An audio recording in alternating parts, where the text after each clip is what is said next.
I stood on the balcony as evening fell, watching the storm gather green in the distance. The sun was setting to the left as it did every Tuesday, and the clock in the bedroom struck 9 twice. I pulled on my coat and walked down to the street. The life of a private investigator begins as most people go to sleep. My only company was the night. The moon shone brightly overhead, lighting the streets with its ethereal glow. The street lights would remain dark tonight, for the lamplighter had been murdered. It was my job to find out why. Overhead, the storm approached. Closer, closer, until its stifling billows choked out the moon. Heavy and soft, the drops fell around me, painting the sidewalk a deeper shade of black. Still I wandered, ever onward, the drops collected on my hat, falling off the front, past my nose, guiding me towards my goal. In the eaves to either side of the street, in the darkened alleys and on shuttered windowsills, the crows in their sodden misery began to call indignantly at the rain. Indifferent to their cries, the rain poured harder still. The drops falling from the brim of my hat became a stream, a solid line to follow. Through the fog I waited. My destination was sure to be close by now. With a crash I stumbled through the dorm frame. Darkness giving way to yellow light, cold to warmth, the call of crows to the chatter of 1,000 happy, unseen voices. "Can I take your coat?" came one. I refused, for it was dry. I always felt more secure within its embrace anyway. Down the stairs of the speakeasy, a whirlwind of lost people awaited me. Lost in the world, lost in themselves, lost in each other, or seeking to become so before the night was out. I was not here for them. The drops of my hat led me up the stairs, away from the clamor, away from the chaos, away from the questions. No one had bothered to light the lamps upstairs. The dusty floorboards creaked beneath my step. A long hallway greeted me at the top of the stairs. Dark rooms yawned open on either side. A thick layer of dust softened each footstep. The only sounds were the creak of the floorboards as I walked and the occasional scratch of a nearby rodent snuffling through the dark. At the end of the hallway, one door stood shut. A faint light bled through the gap at the bottom, illuminating a mote of floating dust.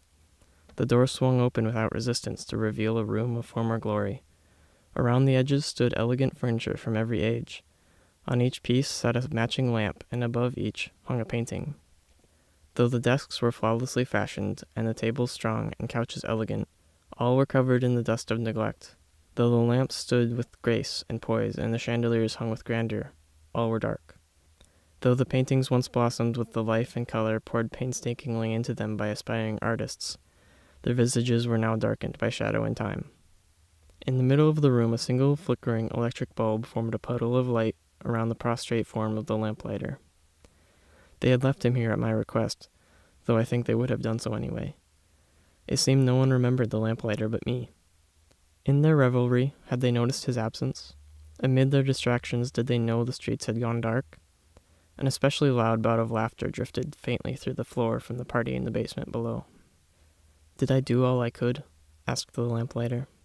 I sat next to him and looked out the window at the storm. "Could I have done more?" he whispered to the ceiling.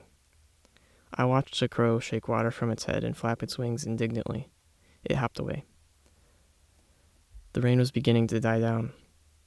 Was my light enough?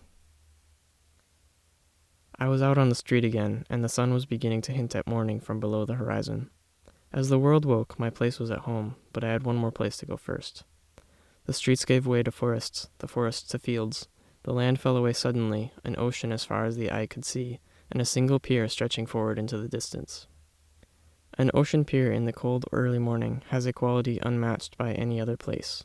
The crashing of the waves in the crisp morning breeze that makes you catch your breath. The echoing call of the distant gull carrying over the water. A single crow sat facing me from the railing. I hadn't been sure she would come. I stopped in the middle of the pier. The ocean whispered all around. She stepped toward me. Her wings were arms like polished marble, her beak a face like starlight, her feathers a flowing gown. "You called me here for nothing," she softly spoke. I told her the lamplighter was dead. Their negligence had killed him. Her eyes carried within them a tragedy beyond what humankind could comprehend. I don't know why I thought she would be moved. She stepped closer. "More will come to pass. Time flows ever onward," she said.